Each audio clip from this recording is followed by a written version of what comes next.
Hello class 7th students, कैसे हैं आप सभी। और जैसा कि आपको यहाँ शो हो रहा है कि ये आपका क्लास 7 सब्जेक्ट साइंस का लेक्चर नंबर 2 है। तो अब हम आगे पढ़ते हैं। यहाँ पर हमारा आज टॉपिक है, जो इसमें ये टॉपिक का नेम है provide food and shelter to wild life. और हमारा यहाँ जैसा आप देख रहे हैं, maintain water cycle in nature.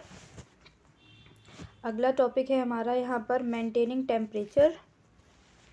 Next हम यहाँ पढ़ेंगे maintaining compositions of the air. और नेक्स्ट पढ़ेंगे हम प्रिवेंट ग्लोबल वार्मिंग।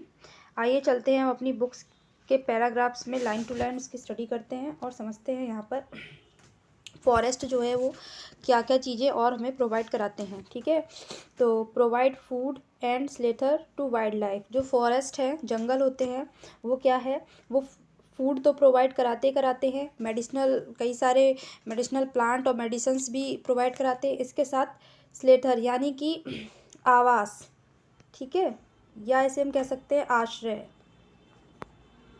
ठीक है, इसका हिंदी मीनिंग होता है, या रहने का स्थान भी प्रोवाइड कराते हैं। किनको कराते हैं? वाइल्ड लाइफ एनिमल को।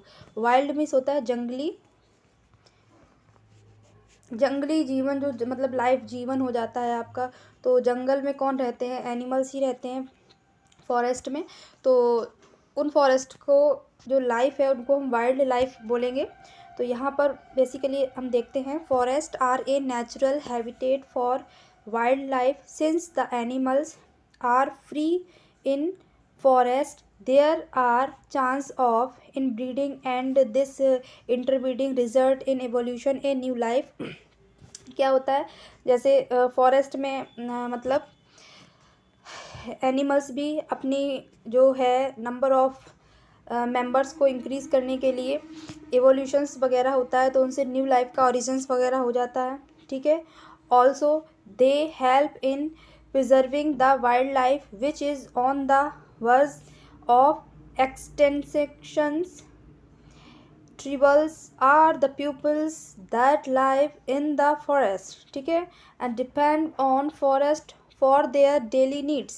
ठीक है, forest not only support plant and animals life but also give shelter to tribals। जो जंगल में रहने वाली कुछ ह्यूमंस प्रजातियां भी होती हैं, आदिवासी प्रजातियां भी होती हैं, उनके लिए भी जो फॉरेस्ट है वो स्लेटर को प्रोवाइड करता है, यानी कि रहने की जगह को प्रोवाइड कराता है। केवल जो जंगल है वो सिर्फ प्लांट को या एनिमल की लाइफ को सपोर्ट नहीं करता है।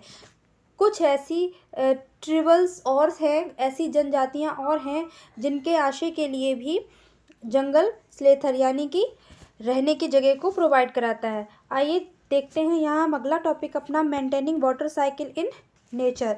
तो हम लोगों ने सब एक तरीके का पढ़ा था, इवोर्पेशंस पढ़ा था, उसके बाद एक टॉपिक पढ़ा था कंसंट्रेशन, उसके बाद पढ़ा था हम लोगों ने प्रिसिपिटेशन। ठीक है, तो इन सारे प्रोसेस को कवर करने के बाद आफ्टर प्रिसिपिटेशंस जो वाटर है वो रेन वाटर के थ्रू आपके सॉइल के में एब्जॉर्ब हो जाता है, सॉइल एब्जॉर्ब कर लेती है, वही वाटर का फॉर्म आपका ग्राउंड वाटर हो जाता है।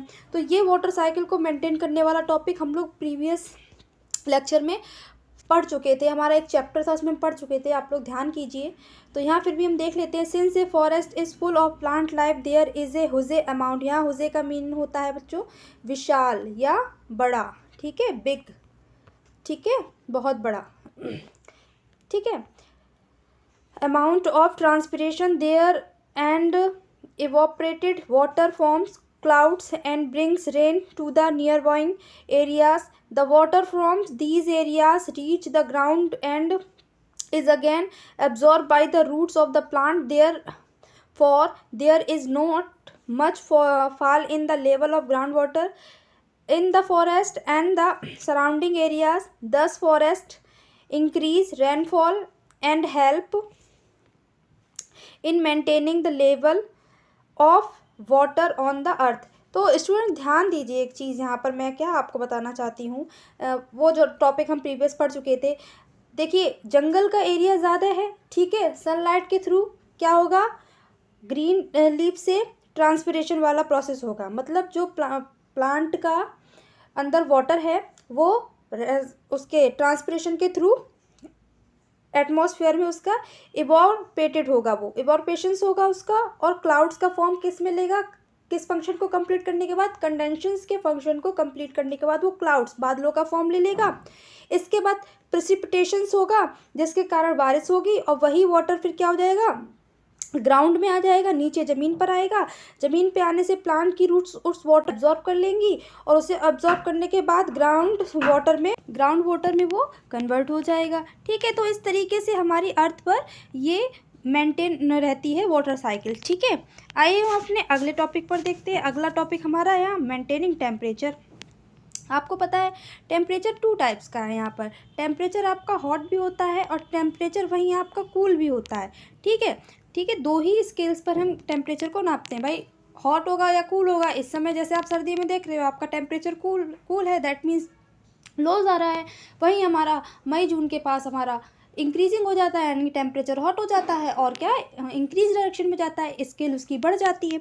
आइए अब यहाँ पर देखते हैं। ठीक है, ध्यान से देखिए। Since forest and surrounding areas receive regular rainfall, the forest also help in maintaining the temperature and climate. ठीक है, क्लाइमेट का मतलब होता है स्टूडेंट जलवायु, इसको हिंदी में बोलते हैं जलवायु। ठीक है, और जलवायु मतलब जलवायु में परिवर्तन होना या उसे चेंज होना, दैट मीन्स वेदर चेंजिंग। जैसे क्लाइमेट में चेंज आता है, वाटर और एयर में चेंजिंग आएगा, वैसे ही आपका वेदर क्या हो जाएगा, कन्वर्ट हो जाएगा। ठीक है, चलिए वेदर भी आपका चेंज हो जाता है। Of the reason it is pleasant and sometimes cool to live in areas close to forest. देखिए फॉरेस्ट वाला जो एरियाज़ है वो सम टाइम क्या होता है, कूल रहता है।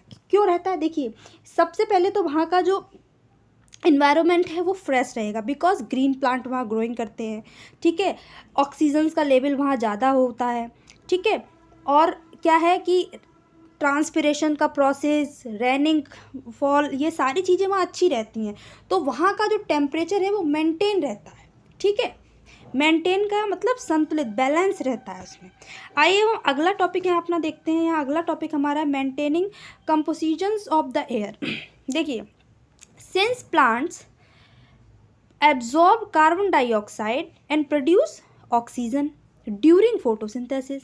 मतलब देखिए फोटो का मतलब होता है प्रकाश, सिंथेसिस का मतलब होता है संश्लेषण या बनाना, मेड।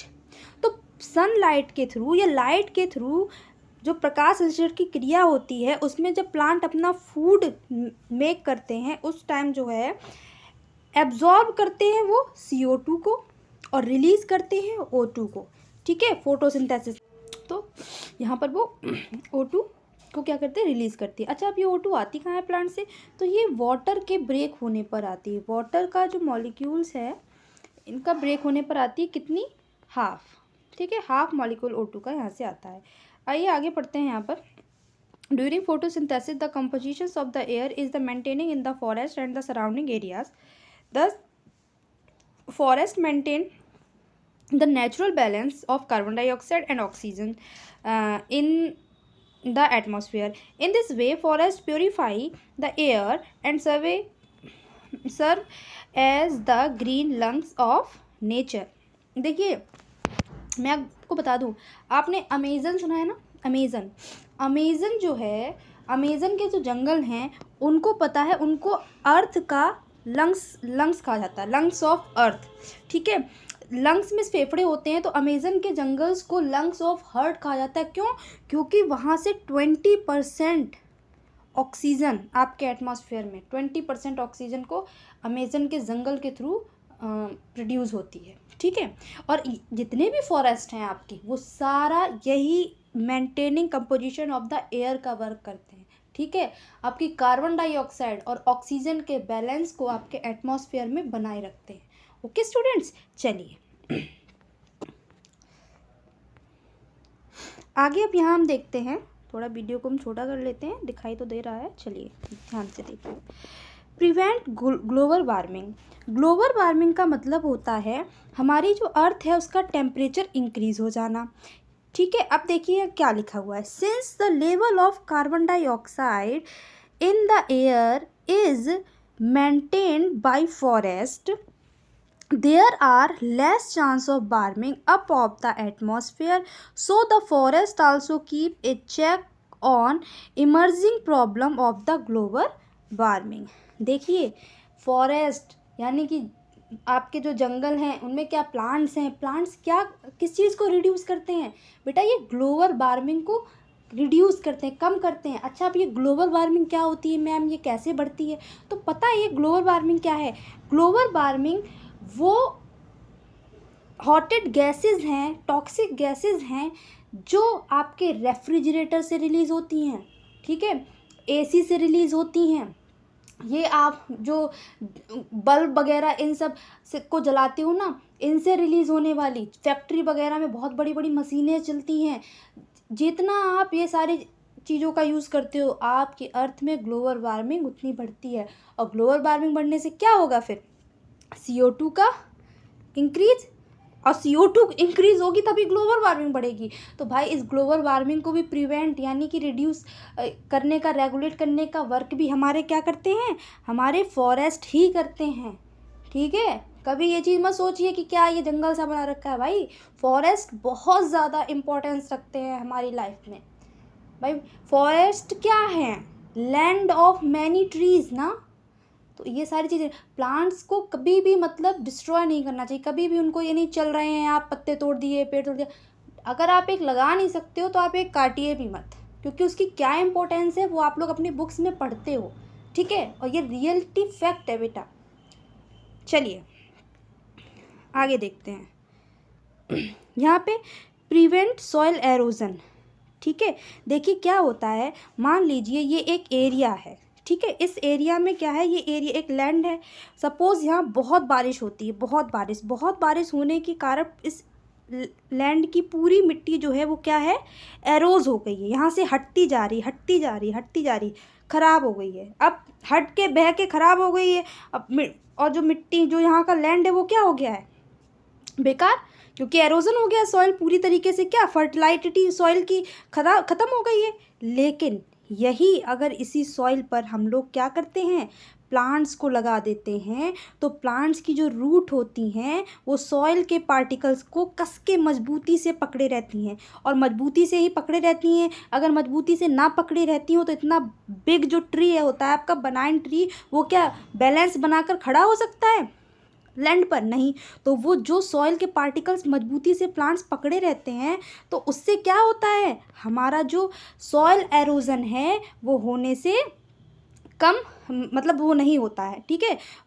और क्या होती है, हमारी जो सॉइल है उसकी फर्टिलिटी यानी कि उर्वरकता, उसका जो ऑर्गेनिक मटेरियल है वो ख़त्म नहीं होता है। आइए अब हमने इस चीज़ को समझ लिया, अब हम यहाँ समझते हैं प्रिवेंट सॉइल एरोजन। आपकी बुक में क्या लिखा है, तो ध्यान दीजिए, the removal of top fertile soil from a region by wind, rain और running water is called it soil erosion. देखिए बहुत तेज़ से हवा का चलना, आंधी तूफान की तरह, ठीक है, बहुत ज़्यादा तेज़ी से बारिश का होना, उसके कारण से क्या होता है, जो मिट्टी की ऊपर वाली लेयर होती है ना वही वो हट जाती है, वो मिट्टी की ऊपर वाली लेयर हटने लगती धीरे धीरे, और क्या होता है एक समय पर इतना हो जाता है कि आपकी मिट्टी के अंदर जो फर्टिलाइटी वाले कंटेंट थे वो ख़त्म हो जाते हैं, और इसी प्रोसेस को हम कहते हैं सॉइल एरोजन। हिंदी में से बोलते हैं बच्चों मृदा अपरदन, ठीक है। चलिए आप सॉइल एरोजन ही याद रखिए, हिंदी वगैरह छोड़िए। Trees hold the soil together, मैंने आपको बताया ट्रीज जो पेड़ हैं वो होल्ड करे रहते हैं सॉइल्स को एक दूसरे के साथ, उसके पार्टिकल्स को पकड़े रहते हैं, and help in the prevention of erosion of the top फर्टिलाइट layer of the soil. और हेल्प किस में करते हैं, एरोजन को रिड्यूस करने में, और फर्टिलाइटी जो है सॉइल की बनी रहने में, इसमें हेल्प करते हैं प्लांट्स आपके, ठीक है, फॉरेस्ट आपके। चलिए लास्ट हमारा यहाँ ये टॉपिक है, ये मैं कह रहा help in transfer of energy, ठीक है, जो फॉरेस्ट हैं वो एनर्जी को ट्रांसफ़र करने में हेल्प करते हैं, ठीक है। अब देखिए यहाँ चलिए पढ़ते हैं, forest are full of tree the make food, ठीक है। These plant are eaten up by herbivores, देखिए हर्बीवोरस यानी कि शाकाहारियों द्वारा, and omnivores to get from an energy. देखिए जो एक होता है ना, जैसे कि मान लीजिए आपका रैबिट है, रैबिट ने क्या खाया, रैबिट ने खाया ग्रास को, ठीक है। रैबिट को किसने खा लिया, रैबिट को खा लिया आपके लॉयन ने खा लिया मान लीजिए, ठीक है। यानी कि रैबिट ने एनर्जी ली ग्रास से और लॉयन ने एनर्जी ली रैबिट से। और ग्रास क्या है, ग्रास तो प्रोड्यूसर है, मतलब प्राइमरी प्रोड्यूसर है ग्रास। भाई जो ट्रीज़ हैं वो तो अपने आप उसने ग्रोइंग किया है, लेकिन इस ट्री ने एनर्जी का ट्रांसफ़र किया रैबिट ने, और रैबिट को खा गया लॉयन, और लॉयन रैबिट ने ट्रांसफ़र किया अपनी एनर्जी का किसमें, लॉयन में, ठीक है। यही चीज़ अभी आप आगे के प्रोसेस में इकोसिस्टम, एक इकोलॉजी टॉपिक है उसमें समझेंगे। तो यहाँ हम पढ़ रहे हैं herbivores and omnivores to get food and energy. तो हर्बीवोरस यहाँ हमारा कौन था, जिसने हरी घास खाई वो हर्बीवोरस था, रैबिट हर्बीवोरस था। और ओमनीवोरस हमारा कौन था, ओमनीवोरस हमारा यहाँ पर था, मान लीजिए आप लॉयन को मान लीजिए, क्योंकि बेसिकली लॉयन तो आपका फ्लैश ही खाता है। तो आप एक ऐसा एनिमल ले सकते हैं जो दोनों तरीके के फूड खाता हो, आप बियर ले सकते हो, ठीक है, भालू ले लो। To get food and energy, these are further eaten by carnivorous to get food and energy, ठीक है। एक छोटे जीव ने ग्रास को खाया, किसने खाया, मान लीजिए आपका ग्रास हॉपर ने, यानी कि टिड्डे इनको बोलते, उसने घास को खा लिया, ठीक है। और ग्रास हॉपर को मान लीजिए आप, उसने खा लिया, स्नैक ने खा लिया, और स्नैक को मान लीजिए आप लॉयन ने खा लिया, ठीक है। तो ये सारी क्या हो गए, ये आपका हर्बीवोरस से एनर्जी कार्निवोरस में, ओमनीवोरस में गई, ओमनीवोरस से एनर्जी कार्निवोरस में गई। तो carnivorous to get food and energy, इसी तरीके से एनर्जी का ट्रांसफ़र होता है। The scavenger derived nutritions from the remains of dead plant and animals, और जो इनसे भी छोटे मोटे प्राणी होते हैं, जो एनिमल्स होते हैं, दैट मीन्स जो हंटिंग करना जानते ही नहीं है, कैसे मारना है कैसे खाना उनको पता ही नहीं है, तो वो क्या करते हैं, वो जो डेड हो जाते हैं एनिमल्स या प्लांट, उनको खाते हैं, ठीक है, उनको खा लेते हैं। तो वहाँ से वो लोग एनर्जी लेते हैं, ठीक है। जैसे हम लोग खाना खाते हैं और खाना खाकर हमको एनर्जी मिलती है, तभी तो हम लोग पढ़ा पाते हैं, ठीक है। भाई स्टडी तभी कर पाएंगे, तभी हम टीचिंग कर पाएंगे जब हमारे पास एनर्जी होगी। तो हमारी एनर्जी कहाँ से आई, हमने खाना खाया, ठीक है, भोजन किया। और भोजन क्या था आपका, भोजन तो आपका प्रोड्यूसर था ना, वो तो प्राइमरी प्रोड्यूसर था, वो खुद से प्रोड्यूस हुआ है। भाई वीट का प्लांट होता है, राइस का प्लांट होता है, ठीक है, मतलब उनके पूरे क्रॉप्स होती है। ये मेरा कहने का मतलब है, समझाने के लिए बस एग्जांपल लिए थे। चलिए आगे देखते हैं। यहाँ पर लास्ट हमारा यहीं पे all types of living organism decay and the nutrition and the return back to the soil for the use of plant again, in this way transfer of energy take place in a forest. और फिर क्या होता है, फिर वो लोग मतलब जो भी है अपनी एनर्जी को वापस ट्रांसफ़र कर देते हैं, डेड हो जाते हैं। डेड होने के बाद उनका छोटे छोटे जो माइक्रो ऑर्गेनिज्म होते हैं उनकी बॉडी को डिकम्पोज कर देते हैं। डिकम्पोज होने के बाद वो बॉडी भी सॉइल में वैसी मिक्स हो जाती है, और वही आपके बन जाते हैं ऑर्गेनिक ऑर्गेनिक कंपोस्ट बन जाते हैं, और आपकी जो सॉइल की न्यूट्रिशन होता है वो मेंटेन रहता है, यानी कि एनर्जी साइकिल चलती है। चलिए आगे का इसका टॉपिक्स हम लेक्चर नंबर 3 में समझाएंगे, तब तक आप इसको देखिए। Okay, thanks for watching.